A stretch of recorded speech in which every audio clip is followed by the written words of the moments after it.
ഇസ്ലാമിക ചരിത്രത്തിലെ ആദ്യത്തെ നഴ്സ് ആരാണെന്ന് നിങ്ങൾക്കറിയാമോ? അത് മദീനയുടെ മണ്ണിൽ കരുണയുടെ ഉറവയായി മാറിയ മഹദി റുഫൈദ അൽ അസ്ലാമിയ റളിയല്ലാഹു അൻഹ ആയിരുന്നു.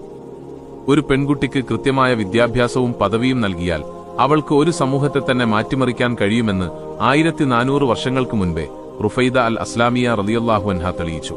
തന്റെ പിതാവിൽ നിന്ന് വൈദ്യശാസ്ത്രം അഭ്യസിച്ച മഹദി ആ അറിവ് തന്നിൽ മാത്രം ഒതുക്കിയില്ല, മറിച്ച് മറ്റ് സ്ത്രീകളെയും നഴ്സിംഗും പ്രഥമശുശ്രൂഷയും പഠിപ്പിച്ച് അവരെ ഒരു സേവനസേനയായി വാർത്തെടുത്തു. യുദ്ധക്കളങ്ങളിലെ കാഴ്ചകൾ അത്യന്തം വേദനാജനകമായിരുന്നു. ബദർ, ഉഹ്ദ്, ഖന്ദഖ് തുടങ്ങിയ പോരാട്ട വീഥികളിൽ പൊടിപടലങ്ങൾക്കും വാളുകൾക്കുമിടയിൽ മുറിവേറ്റ് വീഴുന്ന സൈനികർക്ക് റുഫൈദ അൽ അസ്ലാമിയ റളിയല്ലാഹു അൻഹ ഒരു മാലാഖയെപ്പോലെ പ്രത്യക്ഷപ്പെട്ടു. മഹദിയുടെ മൊബൈൽ മെഡിക്കൽ ടെന്റുകൾ അഥവാ ചരിത്രത്തിലെ ആദ്യത്തെ ഫീൽഡ് ഹോസ്പിറ്റലുകൾ അനേകം ജീവനുകൾക്ക് കാവലായി. സ്വന്തം ജീവൻ പോലും പണയപ്പെടുത്തിയാണ് മഹദി യുദ്ധമുഖങ്ങളിൽ സേവനം ചെയ്തത്.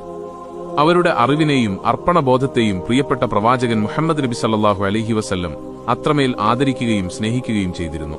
തിരുനബി സല്ലല്ലാഹു അലൈഹി വസല്ലമയുടെ നിർദ്ദേശപ്രകാരം മസ്ജിദുൻ നബവിക്ക് തൊട്ടടുത്ത് തന്നെ റുഫൈദ അൽ അസ്ലാമിയ റളിയല്ലാഹു അൻഹയ്ക്കായി ഒരു ചികിത്സാ കേന്ദ്രം അനുവദിച്ചു നൽകി. അത് കേവലം ഒരു ആശുപത്രിയായിരുന്നില്ല, മറിച്ച് സ്ത്രീകളുടെ അറിവിനും കഴിവിനും ഇസ്ലാം നൽകിയ ഉന്നതമായ അംഗീകാരമായിരുന്നു. ഇന്ന് അയർലൻഡിലെ പ്രശസ്തമായ റോയൽ കോളേജ് ഓഫ് സർജൻസ് ഉൾപ്പെടെയുള്ള ലോകോത്തര സ്ഥാപനങ്ങൾ റുഫൈദ അൽ അസ്ലാമിയ റളിയല്ലാഹു അൻഹയുടെ പേരിൽ അവാർഡുകൾ നൽകി ആദരിക്കുന്നു.